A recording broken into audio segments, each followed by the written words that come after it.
Muy bien. Quisiera rogarle su atención.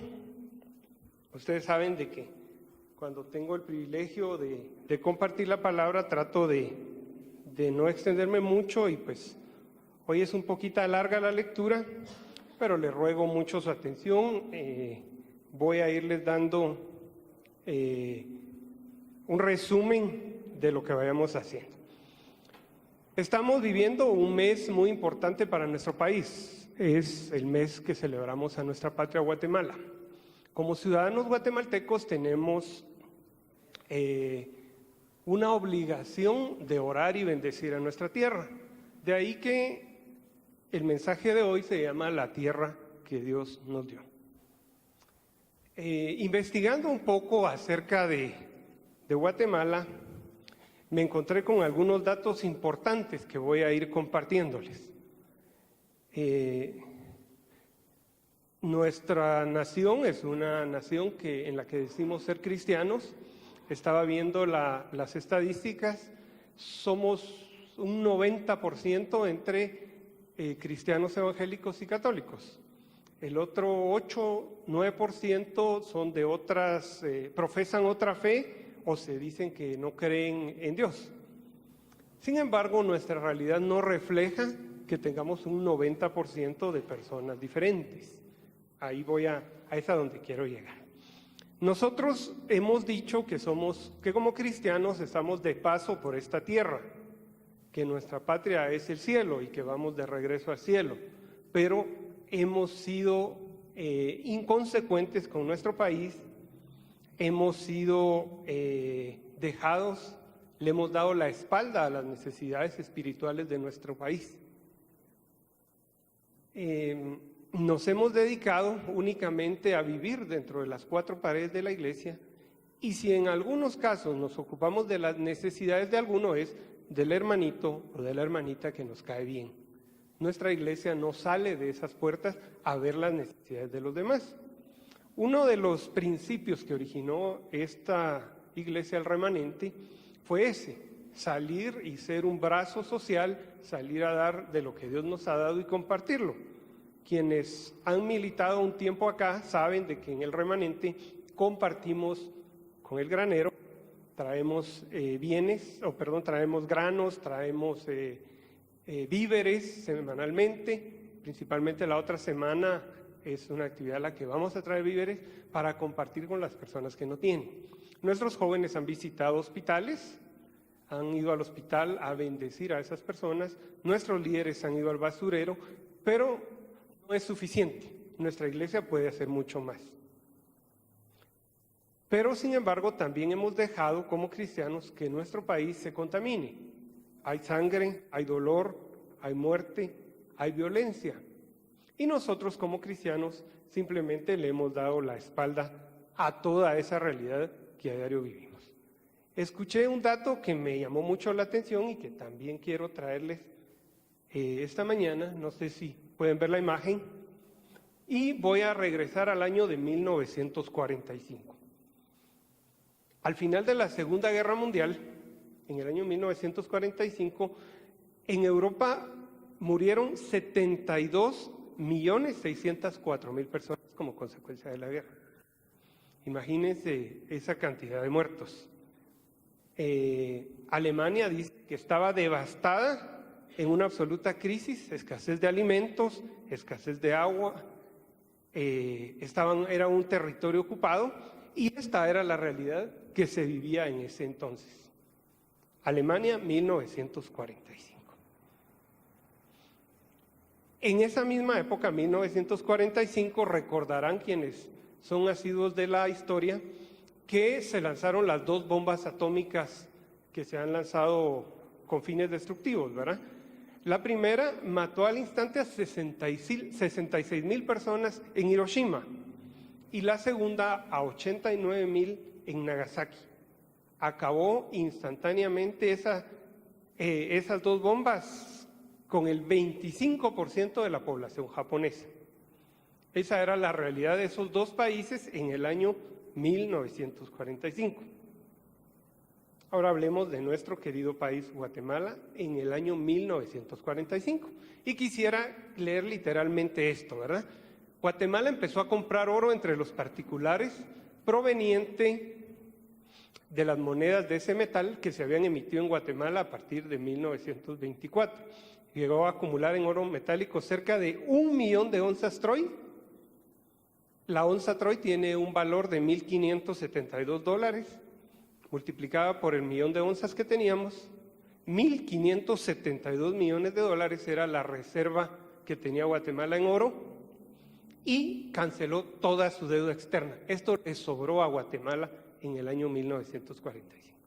¿Recuerdan la realidad que tenía Alemania, Japón, versus la que tenía Guatemala? Guatemala era un país rico, era un país que no tenía deuda externa, era un país que además tenía en oro más de 1.500 millones de dólares. Y ahí cito a la persona que escribió ese libro, Breve Historia Económica de Guatemala del siglo XX. No son datos que vine a manipular. ¿Por qué es importante hablar de esto? Y les hablaba de las estadísticas que tenemos en Guatemala. Dice que en Guatemala, bueno, a ciencia cierta no sabemos cuántos habitantes hay, ni siquiera eso sabemos. Posiblemente tenemos entre 14 o 16 millones. Asumamos que somos 16 millones. Les decía al principio que se dice que los católicos suman entre un 45 y un 47% de la población. Nosotros, los evangélicos, protestantes, hermanos separados o como nos quieran decir, sumamos entre un 43 y un 45% de la población. Aproximadamente estamos entre el 90 y el 92% de los que decimos que conocemos a Jesús o que creemos de su palabra. Y el resto, entre un 8 y un 12%, tienen otras creencias. Es una realidad que nuestro país no vive conforme a lo que decimos. Es una realidad que aquí hablamos una cosa y nuestra realidad es otra muy diferente. Traje una última gráfica de números, porque es importante también. Muchos podrán decir, mire, pero Alemania es un país muy grande, Japón también, y Guatemala es chiquito, ese es nuestro problema. Definitivamente no. Guatemala tiene una extensión de 108,000 kilómetros cuadrados. 108,000 kilómetros cuadrados. El Salvador, una extensión de 20,700 kilómetros cuadrados. Es decir, que en Guatemala caben 5 países del tamaño de El Salvador. Israel es un poquito más pequeño que El Salvador. Tiene 20,700 kilómetros cuadrados de extensión, es decir, que caben 5.26 países del tamaño de Israel en el territorio de Guatemala. Y Suiza mide 25,652 kilómetros cuadrados, más o menos caben 4 Suizas en el territorio de Guatemala. El territorio de Petén mide 35,000 kilómetros cuadrados. Es más grande que todos esos países. O sea que la extensión no es el motivo por el cual estos países han prosperado. A la par está un cuadro donde Suiza ocupa el 19º lugar en economía, Israel el 37º lugar, Guatemala el lugar 76 y El Salvador el lugar número 100 en economía mundial. La pregunta es, ¿qué estamos haciendo por nuestro país? ¿Realmente nosotros los cristianos estamos haciendo algo?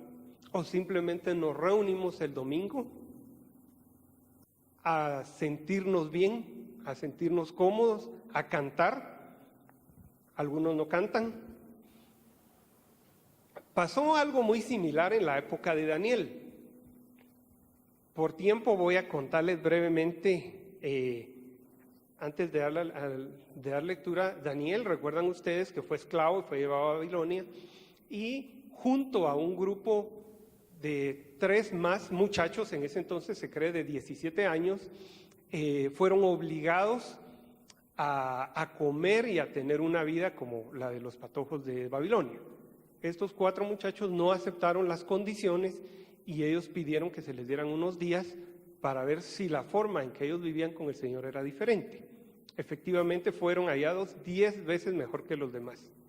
A raíz de eso, a él se le dio un lugar dentro de la realeza como un consejero, vivió muchos años, interpretó sueños y fue brazo derecho del rey de ese lugar. Quiero que me acompañen al libro de Daniel, que ahí es donde vamos a partir. Que me acompañen al al capítulo 9, a los versos del 2 en adelante. 2. Dije Daniel 9, 2. En el año primero de su reinado, yo, Daniel, miré atentamente en los libros el número de los años de que habló Jehová al profeta Jeremías, que habían de cumplirse las desolaciones de Jerusalén en 70 años. 3. Y volví mi rostro a Dios el Señor, buscándole en oración y ruego, en ayuno, cilicio y ceniza. 4. Y oré a Jehová mi Dios e hice confesión diciendo: ahora, Señor, Dios grande, digno de ser temido, que guardas el pacto y la misericordia con los que te aman y guardan tus mandamientos, hemos pecado, hemos cometido iniquidad, hemos hecho impíamente y hemos sido rebeldes y nos hemos apartado de tus mandamientos y de tus ordenanzas. No hemos obedecido a tus siervos los profetas, que en tu nombre hablaron a nuestros reyes, a nuestros príncipes, a nuestros padres y a todo el pueblo de la tierra. 15. Ahora pues, Señor Dios nuestro, que sacaste tu pueblo de la tierra de Egipto con mano poderosa y te hiciste renombre cual lo tienes hoy, hemos pecado, hemos hecho impíamente. 17. Ahora pues, Dios nuestro, oye la oración de tu siervo y sus ruegos, y haz que tu rostro resplandezca sobre tu santuario asolado por amor del Señor. 18. Inclina, oh Dios mío, tu oído y oye, abre tus ojos y mira nuestras desolaciones y la ciudad sobre la cual es invocado tu nombre, porque no elevamos nuestros ruegos ante ti confiados en nuestras justicias, sino en tus muchas misericordias.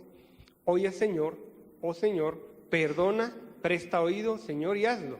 No tardes por amor de ti mismo, Dios mío, porque tu nombre es invocado sobre tu ciudad y sobre tu pueblo. 10. 1. En el año tercero de Ciro, rey de Persia, fue revelada palabra a Daniel, llamado Belsasar, y la palabra era verdadera, y el conflicto grande, pero él comprendió la palabra y tuvo inteligencia en la visión. En aquellos días yo, Daniel, estuve afligido por espacio de 3 semanas. No comí manjar delicado, ni entró en mi boca carne, ni vino, ni me ungí con ungüento, hasta que se cumplieron las 3 semanas. Entonces me dijo Daniel: no temas, porque desde el primer día que dispusiste tu corazón a entender y a humillarte en la presencia de tu Dios, fueron oídas tus palabras, y a causa de tus palabras yo he venido. Mas el príncipe del reino de Persia se me opuso durante 21 días, pero aquí Miguel, uno de los principales príncipes, vino para ayudarme y quedé ahí con los reyes de Persia. Interesante lo que pasó aquí en este momento. Si ustedes leen un poquito en el libro de Daniel, se van a encontrar que la situación era más o menos como la que tenemos hoy en nuestro país.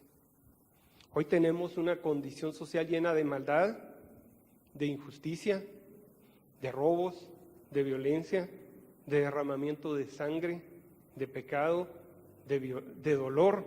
Todos los días hay dolor en nuestras familias. Y les decía, como cristianos muchas veces pasamos inadvertidos o nos hemos situado en una postura que no es la que el Señor quiere de nosotros para su pueblo. Me impactaron estas imágenes. No sé si a ustedes les impactan, pero es la realidad en nuestro país. Busqué imágenes de Guatemala, fíjense, y ese es nuestro país.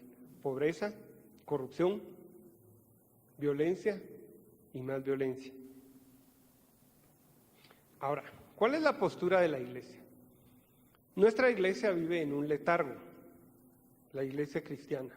Eso de letargo es un estado de adormecimiento e inactividad, en un estado de pecado donde toleramos la corrupción o disimulamos el pecado. Somos indiferentes con lo que pasa en nuestro país. En algunos casos decimos, a mí no me interesa lo que está pasando en mi país, yo oro y me levanto a orar por mi Guatemala y nada más. Otros dicen, pues afortunadamente a los que mataron no fueron mis hijos. O yo no soy parte de Guatemala porque a mí no me gusta la política. O estamos bien. Aquí, como estamos en Xela es un lugar tranquilo en el que todavía se puede vivir. O en algunos casos peores, jamás nos hemos percatado de que estamos en medio de un conflicto espiritual, que estamos viviendo tiempos finales, tiempos espirituales muy difíciles. Yo le preguntaba a alguien a raíz del terremoto, ¿en qué tiempo estábamos viviendo? Y me decía, estábamos viviendo en el tiempo de la gracia. Todos estamos buscando, el Señor está disponible para todos, pero nadie lo busca. Y va a terminar este tiempo y muchos van a querer buscarlo y no lo van a encontrar. Eso me dejó pensando porque no sabemos en qué momento espiritual estamos ni en qué lugar espiritual estamos. Hemos olvidado esa guerra espiritual, esa batalla, y nos hemos preocupado de otras cosas que tal vez son importantes, pero no son las que van a traer salvación a nuestra gente y a nuestra vida. Ahora bien, ¿qué estamos haciendo nosotros para que Dios salve a nuestro país? ¿Qué estamos haciendo? ¿Estamos cómodamente sentados los domingos viniendo a cantar? Me recuerdo en los años 70, 80 había un grupo de protesta que decía, no basta rezar cantado. Hacen falta muchas cosas para construir la paz. No sé quiénes recuerdan eso. No basta venirnos a sentar los domingos. No basta orar en la comodidad de nuestra casa. Voy a contarles quién era Daniel. Les decía que Daniel fue llevado a Babilonia y educado para el servicio de rey. Ellos, recuerdan la historia, se negaron a comer alimentos ofrecidos a los ídolos y durante un plazo ellos demostraron ser mejores, 10 veces mejores que los demás. Sus condiciones físicas y su conocimiento era superior. Entonces, él se quedó a vivir, le cambiaron el nombre y se quedó a vivir ahí como consejero del rey. Se cree que llegó a Babilonia a los 17 años. Más o menos en esta época en la que de la que él estamos hablando, él podría tener entre unos 85 a 90 años de edad. Era un anciano, Daniel, pero era un anciano con mucho conocimiento. Dice el verso 2, era un asiduo lector de la palabra. Él estudiaba y meditaba la palabra, porque dice que cuando él estudió el libro de Jeremías, él se inspiró, él aprendió, él entendió qué pasaba. Si no leemos la palabra no vamos a entender qué estamos haciendo. Él era un asiduo lector de la palabra. Yo les pregunto, ¿son ustedes asiduos lectores de la palabra? Ojalá que sí, ojalá que todos dijéramos amén. Número 2, en el verso 3 dice que era una persona que se conmovió, que sintió aflicción por su pueblo, que hizo algo por su tierra. Yo les pregunto, ¿ustedes se han conmovido por lo que pasa en nuestro país? ¿Realmente nos hemos conmovido por lo que está pasando en nuestro país? ¿O somos indiferentes? Él hizo algo por su tierra. ¿Nosotros qué hemos hecho por nuestra tierra? Número 3. Dice que Daniel reconocía los atributos de Dios. Él sabía quién era su Dios. Gracias. Él dijo, Dios grande, digno de ser temido, que guardas el pacto y la misericordia con los que te aman y guardan tus mandamientos. ¿Conocen ustedes a su Dios? ¿Saben que vivimos de misericordia? ¿Saben que no hemos muerto por misericordia? No por nuestras obras, no por nuestros méritos, no por nuestra sangre azul, dice alguno.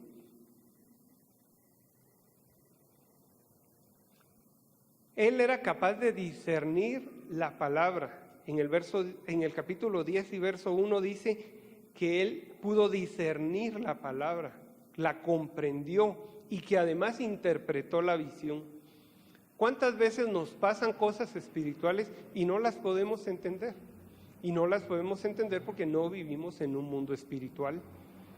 Sabemos muchas cosas, sabemos de fútbol, sabemos de política, sabemos de nuestro trabajo, pero no sabemos de las cosas espirituales que son las que cuentan. Y en el capítulo 10, verso 12 dice que era intercesor. Daniel era intercesor. Oró, se humilló y buscó la presencia de Dios. Yo les pregunto, ¿ustedes son intercesores? Esta iglesia está buscando que seamos intercesores. Estamos aprendiendo a interceder. No sabemos interceder. Daniel era una persona así. Ahora bien, ¿qué hizo Daniel? Él asumió dos actitudes, una interna y una externa. Ya les decía que internamente él se conmovió. Se identificó con las necesidades de su pueblo. Él se afligió mucho, se entristeció, oró y meditó en la palabra. Se postró, humilló su rostro. ¿Cuántas veces nosotros oramos, Señor, y se nos olvida lo que estamos haciendo? Se nos olvida por lo que estamos orando. No tenemos esa actitud de postrarnos, humillarnos ante el Señor, humillar nuestro rostro, sabiendo que el Señor ha prometido que cuando nosotros nos humillamos ante Él, seremos ensalzados. Pagó el precio, dice que estuvo en ayuno por 3 semanas. De aquí el famoso ayuno de Daniel. ¿Cuánto nos cuesta ayunar? Muchos decimos, bueno, yo voy a ayunar y a las 11 me voy a comer una manzanita para no aguantar hambre. Él dice que pagó el precio. Es un ayuno fuerte. Intercedió por su gente. Pero también externamente él hizo algo. Dice que él fue un agente de bendición para su pueblo. ¿Ustedes quieren ser agentes de bendición para Guatemala? Yo quiero ser un agente de bendición para Guatemala. ¿Qué nos toca hacer entonces? ¿Qué haremos nosotros? Internamente, buscar a Dios. Busquemos a nuestro Dios mientras pueda ser hallado. Yo les pregunto, ¿cuántos de ustedes buscaron al Señor el día del terremoto? Yo creo que todos los cristianos y los no cristianos de Guatemala intentaron buscar al Señor. Pero muchas veces nuestra oración es por cosas superficiales. Señor, yo quiero otra casa, quiero cambiar las ventanas de mi casa, quiero otro carro, bendice a mi perrito, Señor, que la ropa no se destiña. No sé cuántas superficialidades tenemos en la vida. No sé si alguno ha orado por sacarse la lotería. No sé si alguno ha orado por un equipo de fútbol. Esas son las cosas por las que oramos. Daniel no oró por eso. Daniel oró fervientemente por su pueblo. Número 2, planifica tu oración. El orar implica volver el rostro al Señor, volvernos a Él, buscar al Señor, con ruego y ayuno, con ruego y ayuno. Es un acto sincero, es interior, es espiritual. Yo bendigo a las personas que oran audiblemente, que se paran en una esquina, que oran. Conozco, he visto personas que predican en el parque y que oran por la gente, yo los bendigo. Pero esta es otro tipo de oración diferente. Ese es un tipo de oración interno, profundamente espiritual. Es un acto sincero, una oración clara, franca y sencilla, sin palabrerías. Una oración, dije, clara, franca y sencilla, poderosa y persistente. Dice que el Señor le da valor a la oración del justo, que la oración del justo puede mucho. Nosotros, ¿qué hemos dicho? El pastor es el justo. Por favor, pastor, ore por mí. Por favor, pastor, ayune por mí. Por favor, pastor, el sábado vaya usted y vayan a orar temprano con los hermanos, porque yo fíjese que trabajo muy tarde, me desvelo y eso de levantarme a las 5 de la mañana, mucho frío. Yo los invito, vengamos los sábados a orar a las 5 de la mañana, vengamos a interceder. Qué bendición que nuestros pastores oren e intercedan por nosotros, pero esto es personal. Esto es personal. Y si no, cómprese una buena chamarra y quédese en su casa esperando que se le caiga encima con otro terremoto. Privada, es una oración personal. Es una oración personal. Dios nos llama a tener una relación personal con Él. Debe haber una oración como la que hacemos acá, debe haber una oración en grupo, debe haber una oración y un altar familiar, pero aquí nos está hablando de una oración personal. Y asegurémonos de entrar a la presencia del Señor. ¿Cuál es el secreto? No hay secreto. No hay secreto. Nosotros podemos entrar a la presencia del Señor simplemente cerrando la puerta de nuestro trabajo, hincándonos y comenzando a orar. No dice necesitan 2 horas de preparación, 45 minutos. No dice eso. La palabra dice que el Señor está dispuesto a escucharnos. Les decía, no a la comodidad. Y me llamó la atención esto, dice, debes buscar a Dios para que obre donde naturalmente no se ve respuesta. Donde naturalmente no se ve respuesta. Estaba viendo en el Facebook y decía, pidámosle a San no sé quién, que es el santo de los imposibles. Así decía algo, ¿verdad? Pero dice que nosotros debemos orarle a nuestro Dios, a nuestro Señor, que Él hace posibles lo que naturalmente vemos imposible. ¿Han visto imposibles en su vida?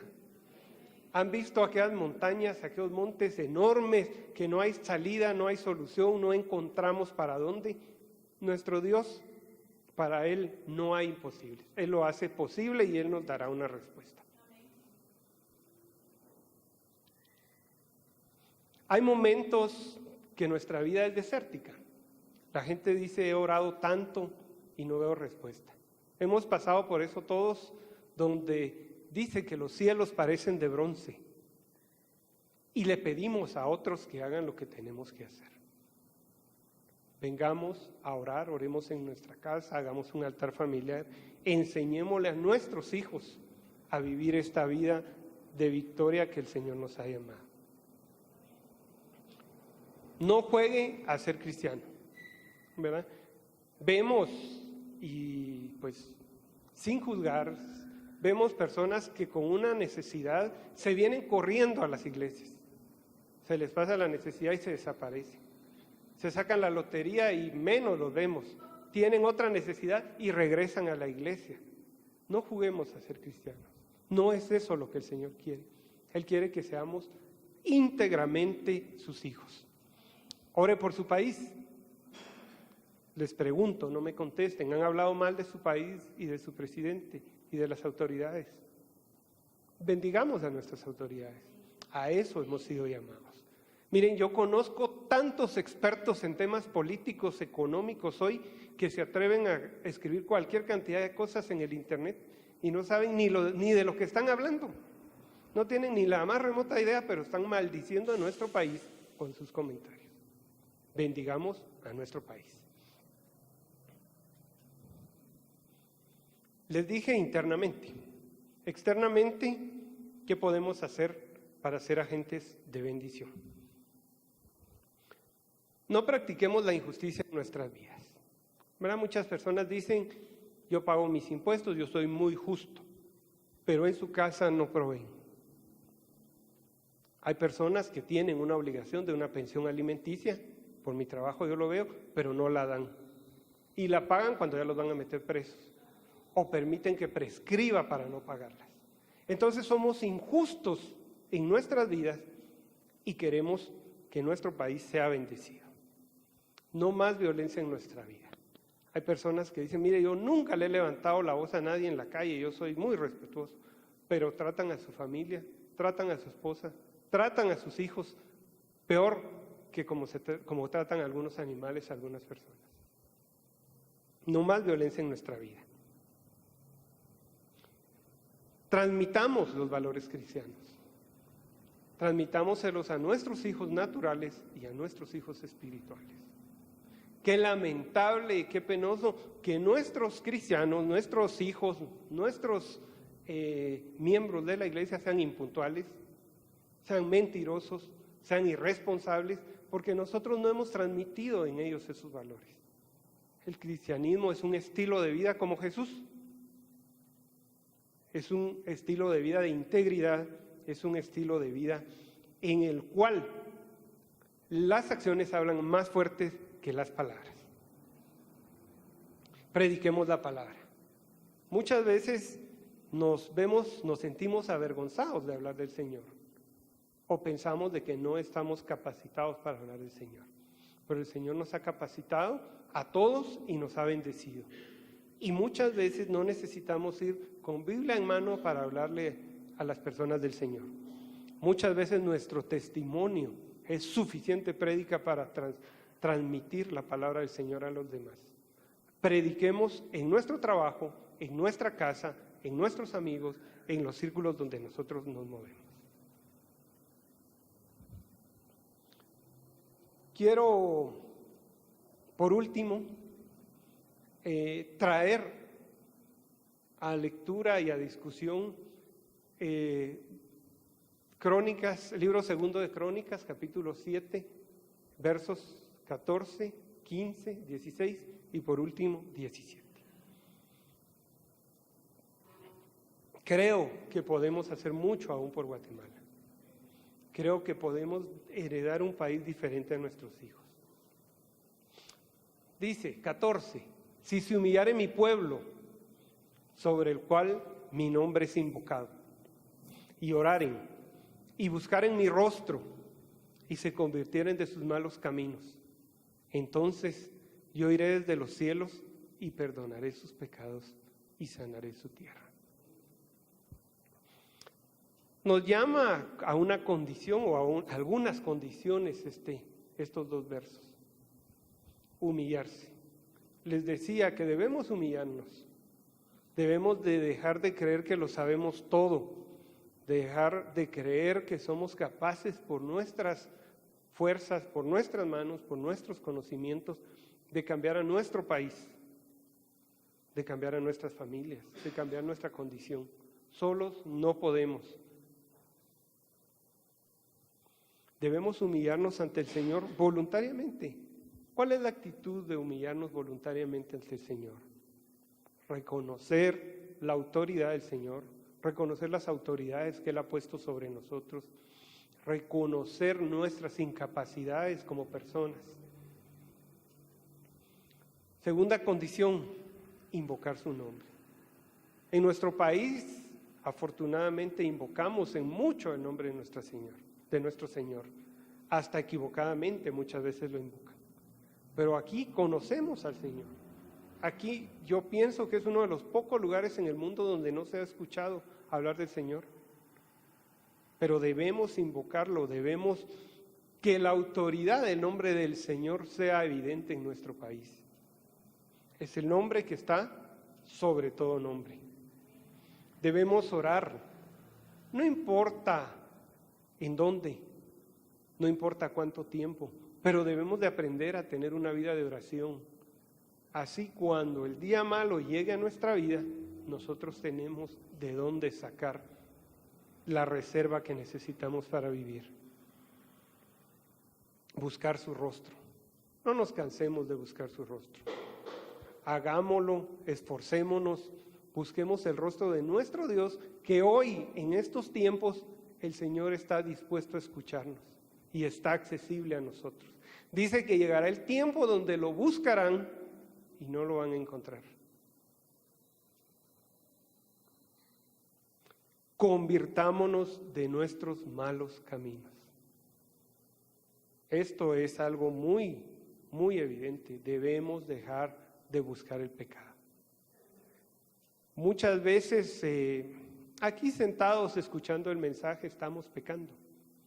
El Señor conoce nuestra condición y dice que nosotros debemos procurar hacer el bien. No dice que lo tenemos que hacer, porque el Señor sabe que en esa procurar, en ese esfuerzo, en esa búsqueda, viene la recompensa. Como condiciones, 5. Como promesas. Dice que aquellos que realicen las condiciones de humillarse, invocar su nombre, orar, buscar su rostro y convertirse de los malos caminos, Dios nos oirá desde los cielos. Quiere decir que hay oraciones que no las puede escuchar el Señor. ¿Han escuchado eso? ¿Que hay oraciones que el Señor no escucha? Hay oraciones que dice que no salen del techo de donde estamos. Pero si hacemos esto, el Señor va a escuchar nuestras oraciones. Perdonará nuestros pecados. Perdonará nuestros pecados. Sanará nuestra tierra. Ese sanar nuestra tierra significa que restaurará aquellos daños que hemos tenido. No importa si es salud, economía, si alguien tiene un hijo perdido, matrimonios quebrados, fracasos o cualquiera de las cosas que hayan sobrevenido a nuestra vida, el Señor las sanará. Pero no se queda el Señor con eso, sino hace un compromiso en los siguientes versos. Y dice el 15, ahora estarán abiertos mis ojos y atentos mis oídos a la oración en Guatemala. En este lugar, dice, en Guatemala, porque ahora he elegido y santificado a Guatemala, al remanente, a mi casa, para que esté en ella mi nombre para siempre. Y mis ojos y mi corazón, dice el Señor, estarán ahí para siempre. Tenemos esperanza. Podemos cambiar nuestro país.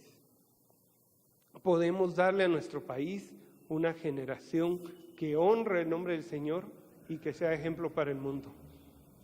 No importa si somos 47%, 45% o no, el 100% de guatemaltecos los cristianos. Deberíamos de realizar nuestro trabajo y bendecir a nuestra gente, que crean y que conozcan al Señor. Pero es interesante que hagamos la diferencia, y que la gente lo note y que diga, estos de esta iglesia, este señor de esta tienda, ese señor de esa oficina, él es diferente a los demás. Él actúa como Jesús. Y saben que nos llamaron cristianos porque decían, este que va ahí es como Cristo. Por eso nos dijeron cristianos la primera vez. Yo quiero invitarlos que me acompañen a orar, que me acompañen a bendecir a nuestro país y que le pidamos al Señor fervientemente que sane nuestra tierra, que le pidamos al Señor fervientemente que esta palabra sea un rema en nuestra vida y en nuestro país. Pónganse de pie, cierren sus ojos. Padre, en el nombre de Jesús venimos esta mañana, este mediodía, a humillarnos voluntariamente ante ti. Venimos a dejar ante ti aquellas actitudes de grandeza, de saberlo todo, aquella falsa creencia en que nuestras capacidades lo podremos hacer. Venimos a humillarnos, Señor, ante ti, a disponer nuestro corazón voluntariamente, Señor, para que tú puedas sanar nuestra tierra. Venimos a invocar tu santo nombre, el nombre que es sobre todo nombre, el nombre de nuestro Señor Jesucristo, para que podamos transformar nuestra tierra. Buscamos tu rostro, Señor, y venimos a pedir perdón por lo que hemos hecho malo, por lo que hemos dejado de hacer, por lo que hemos confesado en contra de nuestro país, o por lo que hemos dejado de confesar a favor de Guatemala.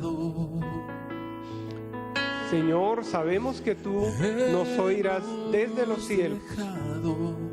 Sabemos, buen Dios, que perdonarás nuestros pecados, que sanarás nuestra tierra y que cumplirás tu promesa de tener abiertos tus ojos y tus oídos para nosotros.